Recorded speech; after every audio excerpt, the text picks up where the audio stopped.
Welcome Wargamers to the latest update in my attempt to get a good chunk of the Ultramarines first company painted up and ready for action. So we are getting a bit closer to the goal, I guess. The intention was to have everything sort of fully base coated by the end of the weekend. Today's my last day. You probably haven't been getting much of a time frame of when all this is taken, so the first day was a lot of building, getting the models undercoated. By the end of the first day that I had off, I'd managed to get 2 layers of blue over all of the models.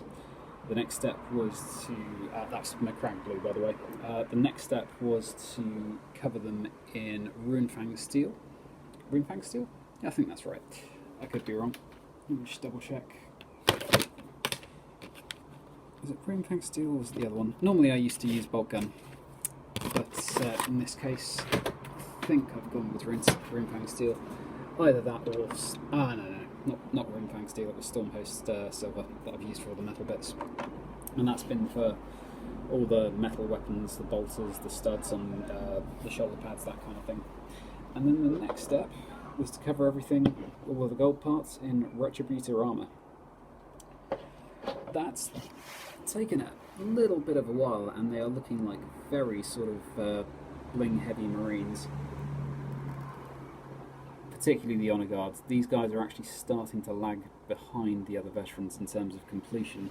Not because they haven't had any attention, but just because there's so much more detail on the Honour Guard compared to the regular veterans.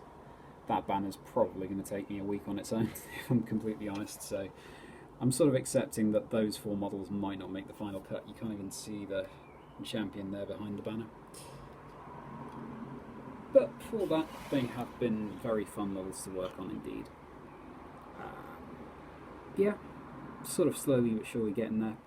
The next stages really are to do some of the more boring bits. The gold's been quite fun to paint, but now I've got to crack on and do all of the weapon casings, pick out some of the other metal bits as well, and then hopefully they'll be ready for a few washes.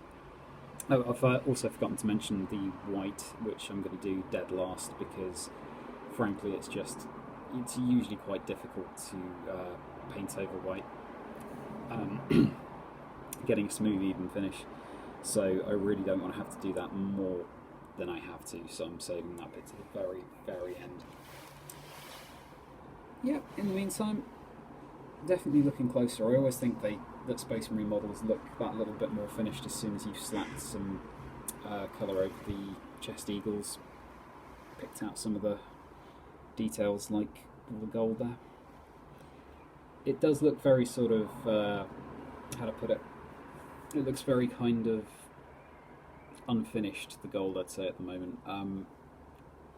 Retributor armour does cover beautifully, but it only really comes to a really sort of nice warm glow once you've covered it with a wash or two, I think.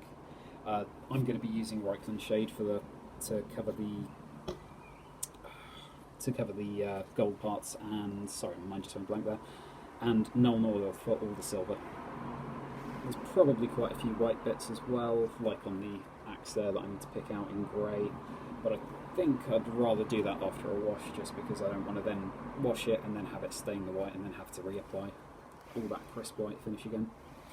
Anyway, I hope you're enjoying watching these slowly come together. I've not got much more time left today to get these finished. I think the next bits, as I've mentioned, to focus on are the weapon casings, things like the grenades and the little gun harnesses, like for their pistols and things like that, to cover them with some brown and get those moving along. Cool. Hope you've enjoyed watching, and yeah, see how it goes in the next video.